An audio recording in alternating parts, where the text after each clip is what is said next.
Oh, hello. My chapter is on ownership and risk of loss in sales, chapter 14. Okay, so first topic is who may transfer ownership. Only the true owner of goods may legally transfer ownership of those goods. The buyer of goods receives the only property rights that the seller has in the goods and nothing more, but there are always exceptions to these rules. Exceptions. So the first exception is persons authorized to do so many transfers another's title. Buyers and a seller inducted by the fraud of the seller may transfer better title than they have to an innocent third-party purchaser.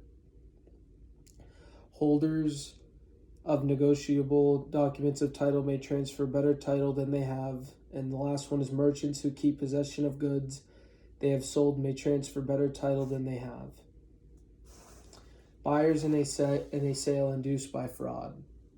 Any party who buys without notice that would put any ordinary purchaser on guard as to legitimize of various aspects of the sales is known as a good faith purchaser.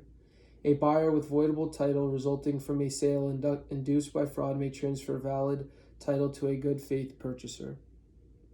To act in good faith, the purchaser must not have reason to suspect the person who is the voidable title. In contrast, the person who buys stolen goods from a thief receives possession, but not title because the thief did not have a good title to give. Merchants with possession of sold goods. For ownership of goods to be transferred in a sale, the goods must both be existing and identified. Existing goods are physically in existence and owned by a seller. However, they need to be in fully assembled and immediately deliverable condition. Identified goods are existing goods that have not been designated specifically as the subject matter of a particular sales contract. Continued with that thought. Unless goods are both existing and identified, they are future goods. Any contract for the sale of future goods and a contract to sell rather than a sale. Neither ownership nor risk of loss passes at the time of an agreement concerning future goods. An important exception to the process of identification is made for fungible goods. Common situations. If the contract requires the seller to deliver the goods to their destination, title passes when the goods are tendered at that specified destination. Tender delivery means that the seller places the proper goods at the buyer's disposal and notifies the buyer so that the delivery can be received. The manner, time, and place for tender are determined by the agreement and the UCC. When the seller is required to do additional work, title does not pass until such work is completed. Now we move on to the second part of the chapter, which would be risk of loss. A wise buyer or seller of goods in a sales transaction will sure to pay special attention to identifying the point at which the risk of loss due to damage to or destruction of the goods transfers. At that point, insurance coverage can be terminated by the seller and added by the buyer to minimize costs for each. If the seller is required to deliver the goods to a particular destination but is allowed to choose a carrier, such as a railroad, to make the delivery, the risk of loss passes to the buyer at the destination upon tender of delivery. Goods are shipped by carrier. Commercial buyers often use the shipment term FOB, meaning free on board.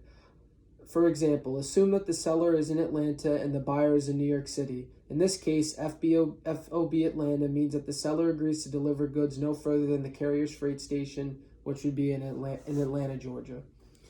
In shipments from foreign countries, it's not uncommon for the seller to quote CIF, cost, insurance, and freight price. This means that the seller contracts for adequate insurance. Sales on credit and COD sales. The fact that a sale is made on credit does not affect the passing of a title or risk of loss. A credit sale is simply a sale that, by agreement of the parties, call for payment for the goods at a later time. Goods often are shipped COD, which means collect on delivery.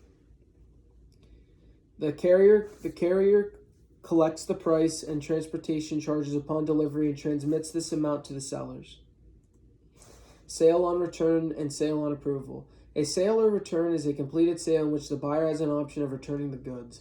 When goods are delivered to a merchant in a sale or return, the ownership and risk of loss pass to the buyer upon delivery. Sometimes goods are delivered to the buyer in a sale of approval. In such a case, ownership and risk of loss do not pass until the prospective buyer approves the goods. Sales of an undivided interest and auction. A person who sells a fractional interest in a single good or in a number of goods that are to remain together make a sale of an undivided interest. Ownership and risk of loss pass to each buyer at the time of the sale of each undivided interest. An auction is a public sale to the highest bidder. When an auctioneer decides that no one will buy any higher for the goods on sale, the bidding is closed, usually by the pounding of the auctioneer's gavel. Bulk transfer. A bulk transfer is in the transfer generally by sale of all or a major part of the goods of a business in one unit at one time. Such goods include materials, supplies, merchandise, and equipment if sold with the inventory.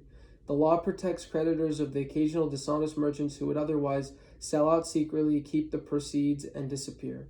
The UCC requires that notice be given by the initial buyers to the seller's creditors before the bulk transfer is made. And that's what you need to know about risk of loss. And here's my sources page, and that's everything.